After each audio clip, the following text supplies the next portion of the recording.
Selamat siang semuanya, kami dari kelompok 13 akan membawakan materi dengan judul Laporan Keuangan Hotel. Sebelum menyampaikan materi, ada baiknya kami akan memperkenalkan anggota kami terlebih dahulu. Perkenalkan, saya sendiri atas nama adik-adik kita Darmayanti dengan NIM 181705168 dan juga ada rekan saya atas nama Desinta Mora Meriani Putri dengan NIM 181705124. Adapun submateri yang akan kami bawakan, yaitu yang pertama, memahami pembukuan pada buku besar. Nah, yang kedua yaitu neraca percobaan, dan yang ketiga yaitu memahami penyesuaian transaksi, dan yang ketiga yaitu dapat menyiapkan neraca, laporan laba rugi, laporan perubahan modal, dan juga laporan arus kas, dan yang keempat yaitu ada dapat menyiapkan jurnal penutup untuk rekening-rekening nominal, dan yang terakhir keenam yaitu membukukan jurnal penutup. Baik, untuk materi yang pertama akan dijelaskan oleh rekan saya yaitu Desinta Mora Meriani Putri. Yang pertama ada pembukuan pada buku besar, di mana pembukuan pada buku besar dilakukan pada setiap akhir bulan dengan tujuan agar dapat diucapkan laporan keuangan bulanan yang merupakan laporan interim. Dengan laporan bulanan atau interim, manajemen atau pemilik mendapatkan gambaran dan arah dari kegiatan operasional hotel dalam tahun berjalan. Proses pembukuan akhir bulan pada prinsipnya tidak berbeda dengan akhir tahun, karenanya pada contoh pembukuan akhir tahun hanya diberi saldo pada setiap buku besar dan pembantu pada kolom tanggal dan referensi, yang hanya mencantumkan tanda centang untuk tanggal dan voucher jurnal yang dimaksud. Penyesuaian yang terjadi juga dilakukan pada buku besar dan buku pembantu. Didapat dengan membukukan semua saldo rekening real dan nominal pada akhir periode akuntansi, dengan tujuan penyiapan neraca percobaan adalah untuk menguji ketepatan debit sama dengan kredit. Di mana buku besar nilai debit tidak sama dengan kredit, maka dapat dinyatakan terjadinya kesalahan pembukuan berupa yaitu yang pertama debit dibukukan sebagai kredit atau sebaliknya, yang kedua kekeliruan dalam memindah bukukan dari buku besar ke neraca percobaan, dan yang ketiga yaitu kekeliruan dalam menentukan saldo buku besar. Berikutnya yaitu ada penyusunan transaksi, di mana penyesuaian lazimnya dilakukan pada akhir periode akuntansi untuk beberapa rekening pada neraca dan laporan laba rugi, yaitu tepatnya pada accrual basis accounting transaksi yang dilakukan begitu terjadi transaksi, tanpa harus menunggu pembayaran tunai yang dilakukan oleh industri perhotelan. Nah, oleh karena itu penyesuaian harus dilakukan agar sesuai dengan SAK. Penyesuaian yang dilakukan pada akhir periode akuntansi akan berpengaruh pada rekening-rekening neraca dan rugi laba, tetapi lazimnya tidak berpengaruh pada rekening kas. Baik, untuk materi yang keempat mengenai neraca, laporan laba rugi, laporan perubahan modal, dan laporan arus kas akan saya jelaskan sendiri. Nah, yang pertama mengenai neraca. Neraca merupakan salah satu laporan keuangan perhotelan yang sangat penting. Dalam neraca itu sendiri akan dilaporkan posisi kekayaan hotel seperti kas, piutang, persediaan, aktiva lancar, lain-lain, gedung dan perlengkapan gedung, aktiva tetap lain-lain, serta tanah. Di samping itu juga, neraca akan melaporkan kewajiban hotel yang terdiri dari utang dagang, utang pajak, utang gaji, utang jangka pendek, dan juga utang jangka panjang serta modal. Nah, adapun contoh neraca pada Hotel Gandapura Permai pada tanggal 31 Desember tahun 2006. Di dalam neraca ini terdapat aktiva dan juga pasiva. Nah, pada aktiva itu dibagi menjadi dua, ada aktiva lancar dan juga aktiva tetap.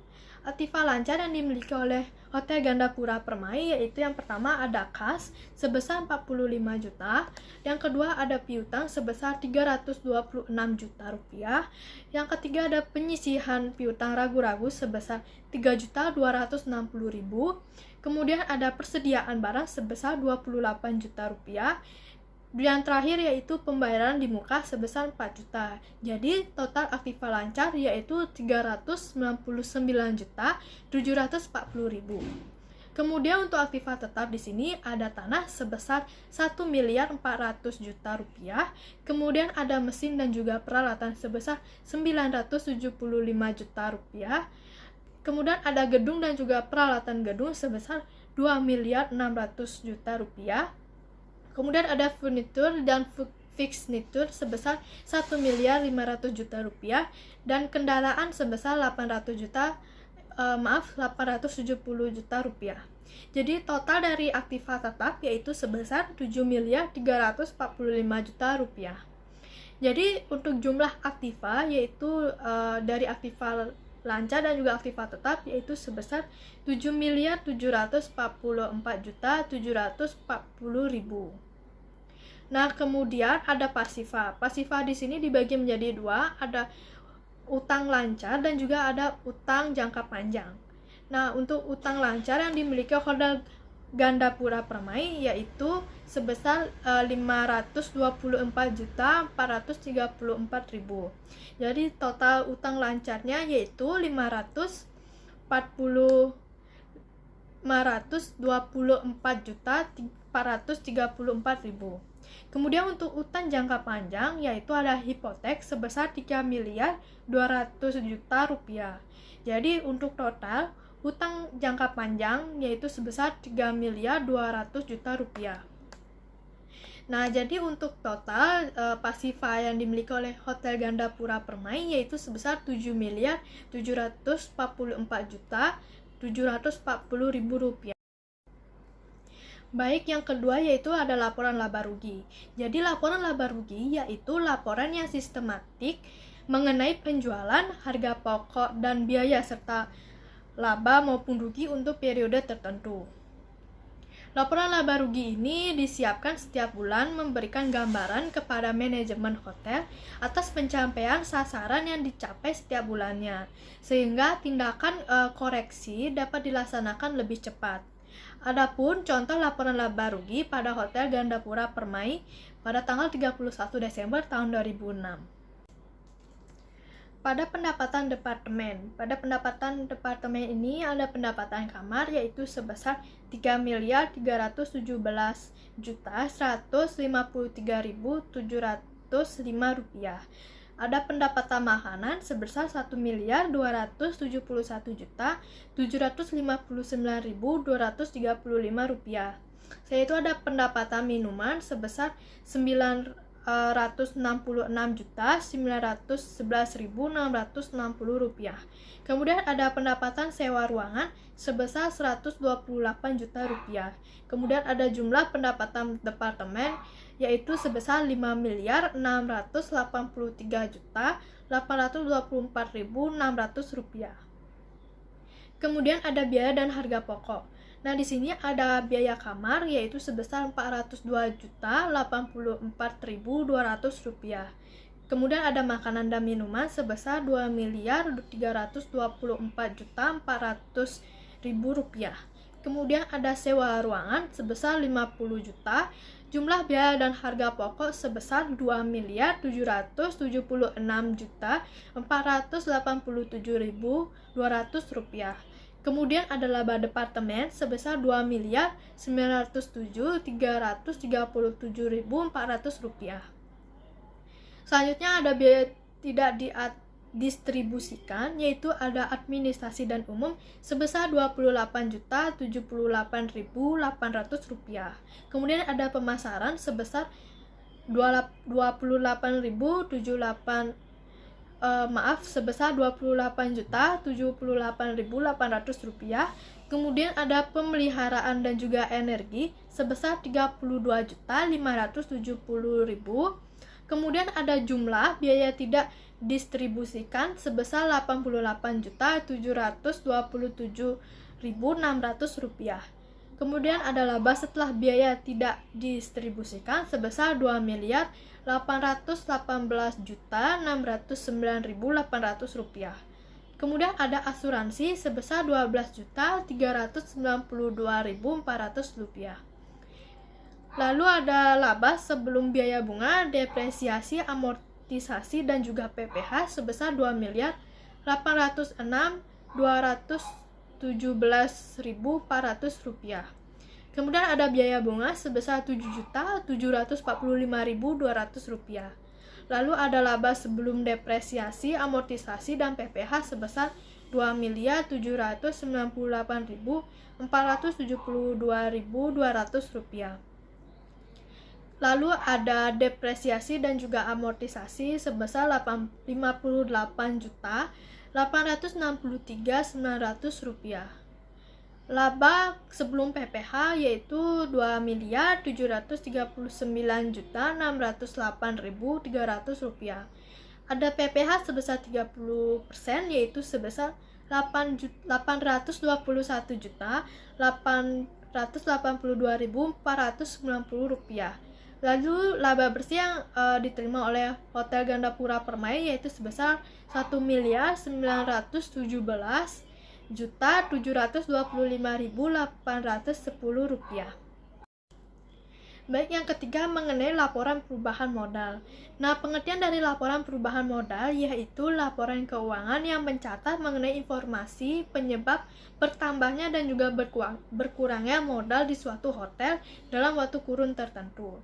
Adapun contoh penyajian dari laporan perubahan modal milik Hotel Gandapura Permai pada tanggal 31 Desember tahun 2006 yaitu seperti berikut. Modal awal yaitu sebesar 3.250 juta. Kemudian ada setoran modal awal sebesar 750 juta rupiah. Lalu ada laba bersih sebesar 1.919.725.810 rupiah. Lalu modal akhirnya yaitu sebesar 5.917.725.810 rupiah. Nah, yang keempat yaitu laporan arus kas. Pengertian dari laporan arus kas yaitu laporan yang akan melaporkan sumber-sumber kas hotel dan juga penggunaan kas. Selain itu juga dalam laporan arus kas ini akan melaporkan penerimaan dan juga pengeluaran kas dari aktivitas operasi, aktivitas investasi dan juga aktivitas pendanaan. Adapun contoh penyajian dari laporan arus kas seperti berikut. Arus kas dari aktivitas operasional hotel yaitu ada laba bersih sebesar 74.795.000. Kemudian ada penyesuaian untuk rekonsiliasi kas yaitu ada depresiasi sebesar 3.200.000. Ada surat berharga jangka pendek sebesar 6.500.000. Kemudian ada piutang sebesar 10 juta. Kemudian ada persediaan barang sebesar 400.000. Lalu ada pembayaran di muka sebesar 400.000. Untuk utang dagang sebesar 3.400.000. Utang pajak sebesar 400.000. Biaya yang diperhitungkan sebesar 50.000. Nah, jadi total arus kas bersih dari kegiatan operasi yaitu sebesar 65.245.000 rupiah. Yang kedua yaitu kegiatan pendanaan. Pada kegiatan pendanaan ini terdapat pembayaran utang jangka panjang sebesar 1.400.000, kemudian ada pembayaran dividen sebesar 55.795.000. Jadi total arus kas bersih dari kegiatan pendanaan yaitu sebesar 57.195.000 rupiah. Dan yang ketiga ada kegiatan investasi. Pada kegiatan investasi ini terdapat pembelian perlengkapan gedung sebesar 3.050.000 rupiah. Kemudian ada pembelian perabotan rumah tangga sebesar 4 juta rupiah. Dan lalu pembelian tembikar, gelas dan juga keramik sebesar 400.000. Jadi total arus kas bersih dari kegiatan investasi yaitu sebesar 7.450.000. Lalu untuk kenaikan kas bersih ini yaitu sebesar 600.000, saldo kas awal sebesar 45 juta dan saldo kas akhir yaitu 45.600.000 rupiah. Baik, untuk materi yang kelima mengenai jurnal penutup untuk rekening-rekening nominal. Ada beberapa hal yang perlu diperhatikan pada jurnal penutup ini, yaitu jurnal penutup akan disiapkan hanya pada akhir periode akuntansi. Pada setiap akhir periode akuntansi, saldo kredit, rekening-rekening pendapatan, dan juga saldo debit, rekening-rekening harga pokok dan biaya dipindahkan ke dalam rekening laba yang ditahan. Dengan memindahkan saldo tersebut, maka rekening-rekening pendapatan, harga pokok, dan biaya pada akhir periode saldonya menjadi 0. Setelah tutup buku, maka rekening-rekening pendapatan, harga pokok, dan juga dan juga biaya dimulai dari awal kembali. Untuk materi yang keenam mengenai pembukuan jurnal penutup. Pada nomor rekening 400 mengenai pendapatan kamar, yaitu sebesar 3.320.153.705 rupiah. Selanjutnya ada kode rekening 401, yaitu tamu hotel transit reguler, didebet sebesar 1.990.292.000. Kemudian di 402 tamu hotel grup, didebet sebesar 1.326.816.705 rupiah. Pada kode 411 yaitu mengenai penyesuaian pendapatan kamar, yaitu sebesar 3 juta didebet. Pada kode 420 terdapat pendapatan makanan sebesar 2.468.823.320 rupiah. Pada kode rekening 421 yaitu restoran A, didebet sebesar 1.481.293.900 rupiah. Pada kode rekening 422 yaitu ada room service, didebet sebesar 980.7juta.529.402 rupiah. Pada kode rekening 430 yaitu ada pendapatan minuman sebesar 966.911.660 rupiah. Pada kode rekening 431 yaitu ada restoran A, didebet sebesar 241.727.915 rupiah. Pada kode rekening 432 ada bar A, didebet sebesar 725.183.745 rupiah. Pada kode rekening 440 yaitu ada pendapatan telekomunikasi, yaitu sebesar 8.794.000. Pada kode 441 yaitu ada SLJJ, didebet sebesar 3.517.600 rupiah. Pada kode 442 yaitu ada internasional, didebet sebesar 5.276.400 rupiah. Pada kode 450 yaitu ada pendapatan binatu sebesar 12.075.915 rupiah. Pada kode 451 ada tamu hotel sebesar 8.453.000 didebet. Kemudian ada 452 dengan dry cleansing, didebet sebesar 3.622.915 rupiah. Pada kode 460 yaitu penyewaan ruangan sebesar 128 juta rupiah. Pada kode 462 ada ruangan pertokoan, didebet sebesar 128 juta rupiah. Pada kode 510 ada KD biaya operasional, yaitu sebesar 402.087.200 rupiah. Kemudian pada kode 511 ada KD gaji dan upah sebesar 160.834.880 rupiah di kredit. Kemudian pada kode 512 ada KD pemesanan kamar di kredit sebesar 40.208.720 rupiah. Pada kode 513 ada KD komisi, yaitu di kredit sebesar 80.417.440 rupiah. Kemudian untuk di kode 514 yaitu ada KD pakaian seragam di kredit sebesar 60.313.080 rupiah. Pada kode rekening 515 yaitu ada KD kesejahteraan karyawan di kredit sebesar 40.208.720 rupiah.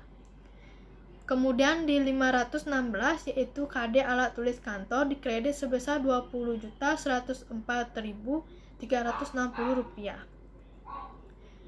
Pada kode rekening 520 yaitu ada TG biaya operasional, yaitu sebesar 586.936.000 rupiah.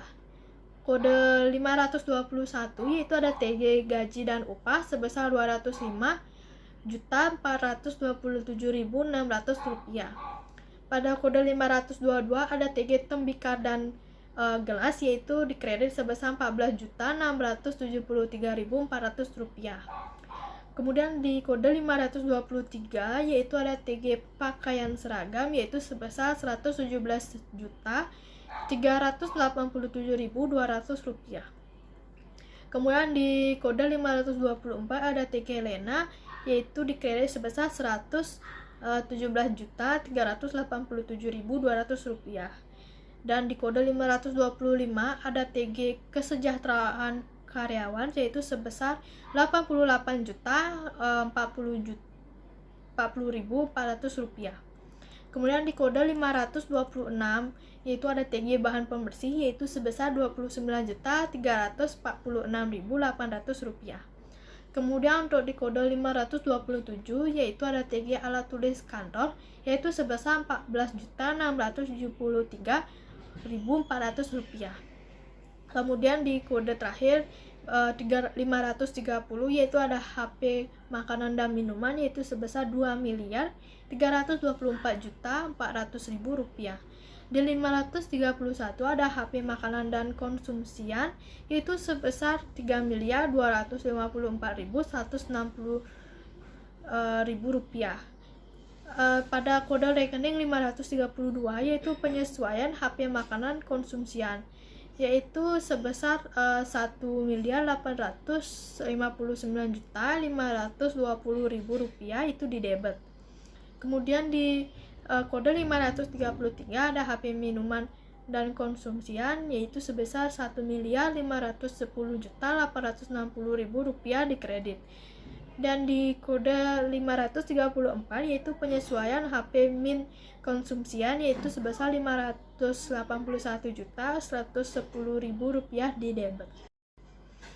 Sekian materi yang telah saya bawakan dan juga rekan saya. Terima kasih atas perhatiannya dan mohon maaf apabila terdapat kesalahan kata maupun perbuatan selama melakukan presentasi yang telah kami bawakan sebelumnya.